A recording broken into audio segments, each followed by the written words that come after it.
talk to my coworkers. I talk to Jill right here, and because she understands about families and work. I even talk to my husband. Try not to use names, but he is a support. So having family support, and I think that that's equal, as important with any diagnosis, just, relying on those people in your life that can support you. Yes. And stay, coping. For parents, what do you recommend as far as coping with a tough diagnosis? I think you said, just to go over it again, you said family connections, having something for themselves, such as exercise. I know that's important to you. It's been really very important to me. What is important is, and it's easier said than that, not to blame yourself, not to try to find a reason. I think there can be a spiritual connection too as well. You might not ever find the reason why this is happening.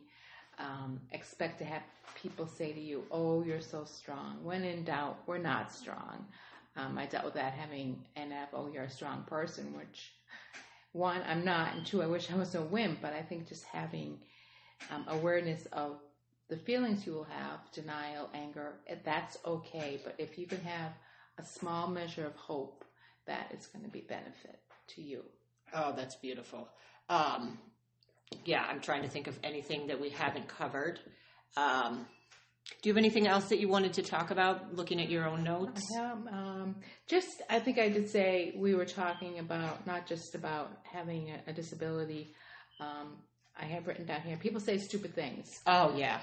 Talk about that. People say stupid things. It may be a well-intended, if I may pick on mother-in-laws or mothers or grandparents. "Oh, she'll be fine. He'll be fine." It may even be your spouse or partner. They'll be fine. Related to seeing some type of concern, right, in one of the parents sees it.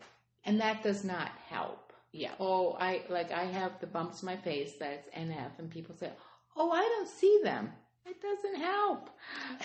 So that's my issue. But just for families, that's just to know that there are going to be people out there that say unhelpful things, and just don't try not to get defensive. Just saying, "Well, I'm sorry you feel that way," or something like that. Oh, the poor thing. I know some of Jill's kids.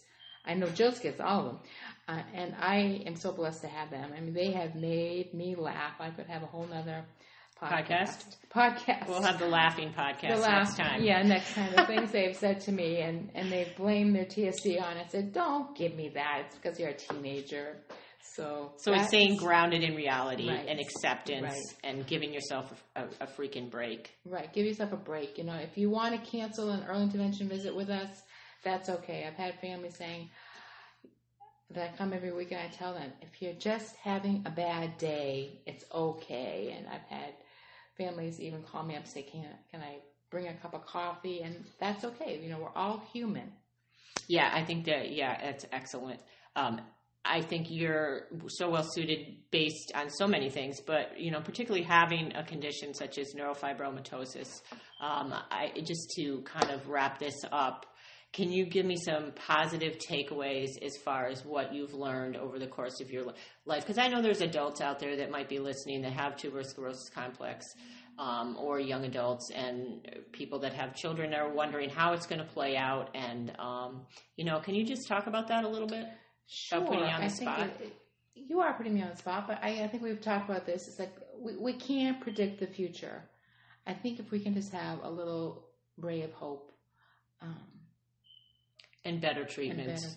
Yeah. I think there's definitely better. The research out there for NF, I know, is really going this. Jill and I talked about this. When I was diagnosed at 13, the clinic hadn't even started. Right, at Mass General. Right, so that was 1980. Right, that was Stone Age. Stone Age. But I was diagnosed in 71, and then this was before internet days. My mom just happened to be at the library and found out about Mass General. And what's so amazing, as I sit here with Jill, when we met, it's like, oh, I have chromosome 17, and her kids have chromosome 16. So since then, we have had quite the connection. Right, we have. For many reasons. Many reasons, yes. And thank you, Kristina. Thank you. Do you have anything else to add? I think that's it. We have covered everything. Thanks so much for listening to TSC Talks, and see you next time. I want was lost, but now